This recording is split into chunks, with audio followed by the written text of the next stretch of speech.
aí, constatada uma irregularidade ambiental em alguma propriedade, como é que o produtor pode receber ali ele pode, ser autuado.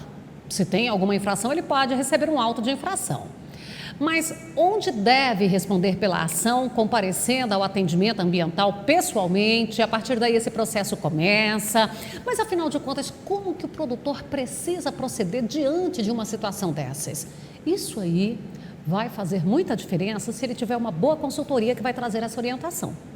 Eu vou conversar com a Karina Testa, ela é advogada e o nosso tema é o auto de infração ambiental. Karina, para a gente começar, o que é esse auto? Bom, Ludmila, o auto de infração ele é um dos possíveis resultados de uma fiscalização ambiental. Então, por exemplo, se um fiscal do IBAMA ou então da Secretaria do Meio Ambiente ir numa propriedade e verificar que ocorreu alguma infração ambiental, ele vai lavrar esse auto de infração. Esse auto de infração ele vai ser representado, então, por um documento impresso.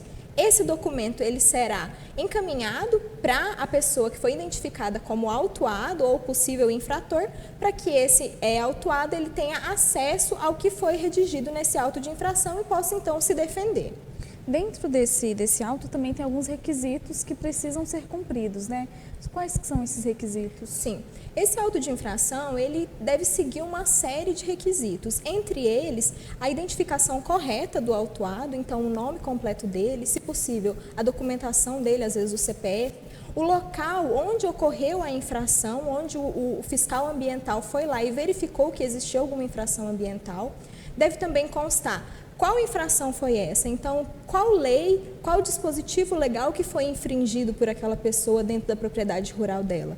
Além disso, deve constar também qual penalidade que foi aplicada. Foi uma penalidade de multa simples? Ou então, foi uma penalidade de multa diária? Ou a apreensão de algum material que foi utilizado? Então, tudo isso deve constar no auto de infração. E se esses requisitos, nem todos eles forem assim cumpridos, abordados? Certo.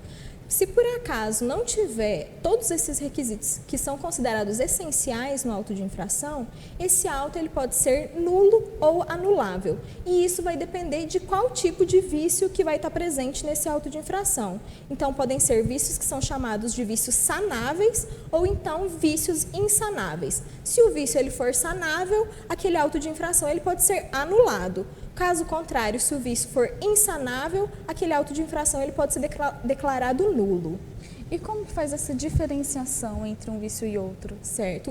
Os vícios que são chamados vícios sanáveis são aqueles que podem ser corrigidos.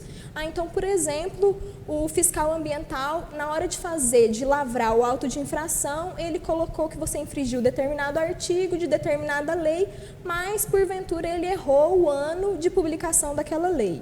E aquilo acabou te afetando na hora de você fazer a sua defesa do auto de infração. Esse vício, quando ele for alegado, ele pode ser sanável, ou seja, ele pode ser corrigido por a autoridade que está julgando o seu auto de infração, e aí, a partir daí vai abrir um novo prazo para você apresentar uma nova defesa, já que houve um vício que poderia ser corrigido. Já o vício insanável é aquele que a correção dele ela vai acarretar uma mudança nos fatos que foram descritos no auto de infração. E o que isso significa?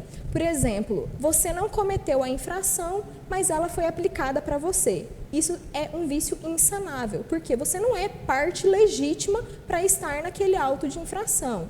Ou então, a atitude que você cometeu, a sua conduta na propriedade rural, ela não é considerada uma infração ambiental, mas ainda assim o fiscal foi lá e apontou como sendo uma infração. Isso também é um vício insanável. No momento em que você alegar ele e a autoridade julgadora reconhecer que ele é um vício insanável, aquele auto de infração ele vai ser declarado nulo e o processo administrativo ele vai ser encerrado.